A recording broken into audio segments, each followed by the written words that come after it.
నమస్కారం. ఈనాటి విశ్లేషణలోకి నేరుగా వెళ్ళిపోదాం. దైవిక వాగ్దానాలు, నిరీక్షణ, అలాగే అసలైన విశ్వాసం ఇవి ప్రాచీన కాలంలో ఎలా ఉండేవో ఈరోజు మనం లోతుగా చూడబోతున్నాం. డే 42లోని మూలగ్రంథం చదువుతున్నప్పుడు ఈ ఆధ్యాత్మిక భావనలు సాధారణ మనుషుల జీవితాలను ఎంత అద్భుతంగా మార్చాయో అనిపిస్తుంది. సో లేట్ చేయకుండా ఈ ప్రయాణం మొదలుపెడదాం. నిశ్చయముగా నేను నిన్ను ఆశీర్వదింతును, నిశ్చయముగా నేను నిన్ను విస్తరింపజేతును. హెబ్రీలుకు 6:14లోని ఈ మాటలు మీకందరికీ తెలిసినవే. దేవుడు అబ్రహాముకు ఇచ్చిన తొలి వాగ్దానమిది.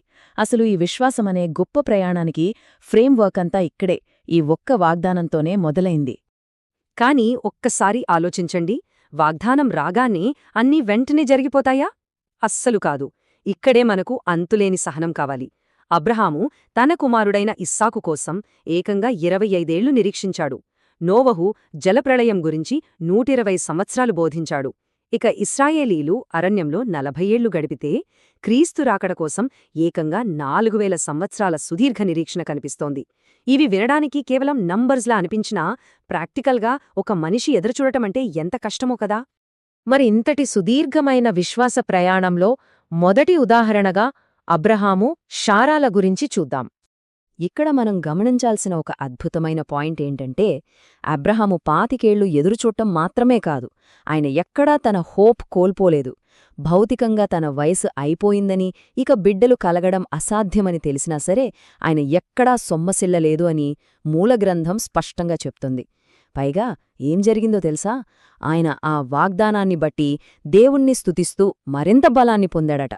అది అసలైన సానుకూల దృక్పథమంటే. ఇక ఈ స్టోరీలో శారా పాత్ర ఎంత కీలకమో ప్రత్యేకంగా చెప్పక్కర్లేదు. హెబ్రీయులకు 11:11 ప్రకారం వయసు దాటిపోయినా కూడా ఆమె గర్భం ధరించడానికి శక్తి పొందింది. ఎందుకంటే వాగ్దానము చేసినవాడు నమ్మదగినవాడని ఆమె గట్టిగా నమ్మింది కాబట్టి. చూశారా, శారా కేవలం ఆ వాగ్దానాన్ని మాత్రమే కాదు, మాట ఇచ్చిన దేవుని క్యారెక్టర్ను, ఆయన స్వభావాన్ని పూర్తిగా నమ్మింది. ఆ నమ్మకమే ఆమెలో అంతటి అద్భుతమైన రూపాంతర శక్తిని క్రియేట్ చేసింది. నెక్స్ట్ మనం నోవహు చారిత్రక నేపథ్యం గురించి, ముఖ్యంగా ప్రకృతి నియమాలకు విరుద్ధంగా ఆయన చూపించిన విశ్వాసం గురించి మాట్లాడుకుందాం.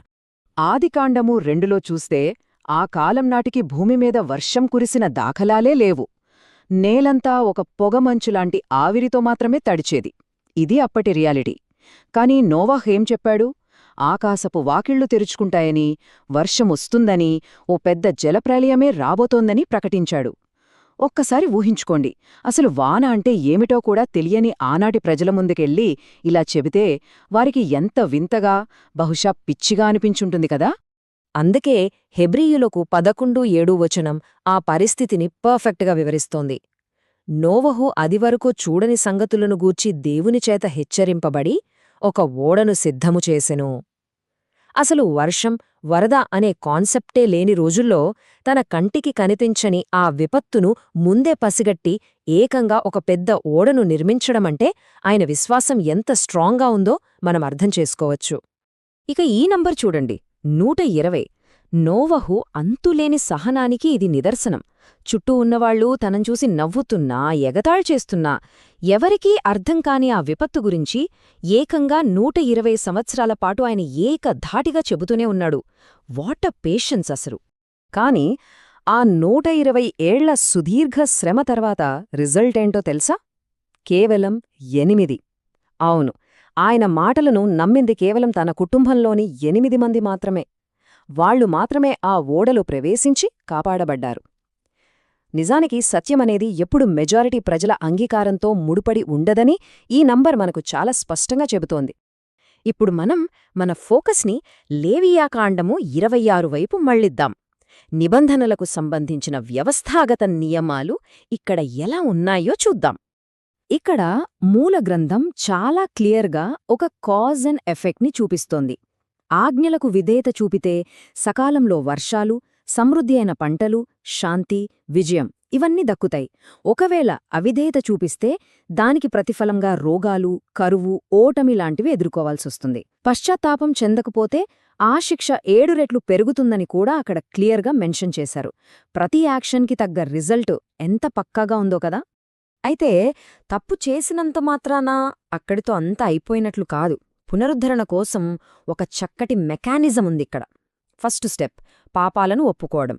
సెకండ్ నిజమైన పశ్చాత్తాపం చూపించడం. ఈ రెండు జరిగినప్పుడు దేవుడు ఆటోమేటిక్గా అబ్రాహాంతో చేసిన తన ప్రాచీన నిబంధనను గుర్తుచేసుకుని కరుణిస్తాడు.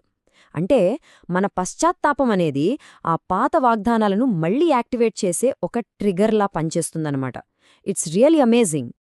ఇక చివరిగా లేవీయకాండము 27లో మొక్కుబడులు, అర్పణల గురించి ఆనాటి ప్రజలు ఎలా వ్యవహరించారో క్విక్గా చూద్దాం.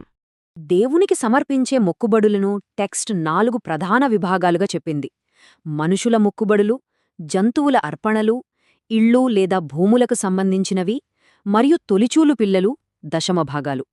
ఏది పడితే అది, ఎలా పడితే అలా కాకుండా ప్రతి అర్పణకు ఒక సిస్టమాటిక్ పద్ధతి ఆ రోజుల్లోనే ఉండేది. కోర్స్ ఈ అర్పణలకు సంబంధించి చాలా కఠినమైన రూల్స్ కూడా ఉండేవి. ఫర్ ఎగ్జాంపుల్, ఒక జంతువును దేవునికి ప్రతిష్ఠించిన తర్వాత ఇక దానిని వేరొక దానితో మార్చడానికి వీల్లేదు. ఒకవేళ ఏ కారణం చేతనైనా అలా మార్చాలని చూస్తే ఆ జంతువుతో పాటు దాని విలువలో ఇంకో 20% పెనాల్టీగా చెల్లించాల్సిందే. దేవునికి చేసే వాగ్దానాలను చాలా సీరియస్గా తీసుకోవాలనే ఉద్దేశ్యంతోనే ఈ స్ట్రిక్ట్ రూల్ పెట్టారని మనకు ఇట్టే అర్థమైపోతుంది. అలాగే ఇక్కడో ఇంట్రెస్టింగ్ మినహాయింపు కూడా ఉంది. జంతువులలో తొలిచూలు పిల్లలు, అలాగే ఆదాయంలో 10వ వంతు. ఇవి ముందే దేవునికి చెందిపోయి ఉంటాయి. కాబట్టి వాటిని తీసుకొచ్చి ఇదిగో నా స్వచ్ఛంద మొక్కుబడి అని కొత్తగా సమర్పించడానికి కుదరదు. బికాస్ అవి మొదటినుంచి దేవుని ప్రాపర్టీగానే పరిగణించబడతాయి. ఇన్ని చారిత్రక నిరీక్షణలు, ఇన్ని నియమాలు చూశాక ఈ ప్రయాణానంతటినీ 2 కొరింథీయులకు 1:20 చాలా బ్యూటిఫుల్గా సమ్మరైజ్ చేస్తోంది. దేవుని వాగ్దానములు ఎన్ని అయినను అన్నియూ క్రీస్తునందు అవునన్నట్టుగానే యున్నవి. చూశారా, అబ్రహాము 25 ఏళ్ల నిరీక్షణ నుండి, నోవహు చారిత్రక విశ్వాసం మీదుగా, లేవియాకాండకు నిబంధనల వరకు ఇవన్నీ ఫైనల్గా ఒకే ఒక కేంద్రబిందువు వైపు చూపిస్తున్నాయని ఈ వచనం మనకు చాలా స్పష్టం చేస్తోంది. సో మనం ముగింపుకు వచ్చేశాం. మన జీవితాల్లో కూడా ఎప్పుడైనా ఇలాగే దీర్ఘకాలం పాటు ఎదురుచూడాల్సిన పరిస్థితులు వస్తుంటాయి కదా.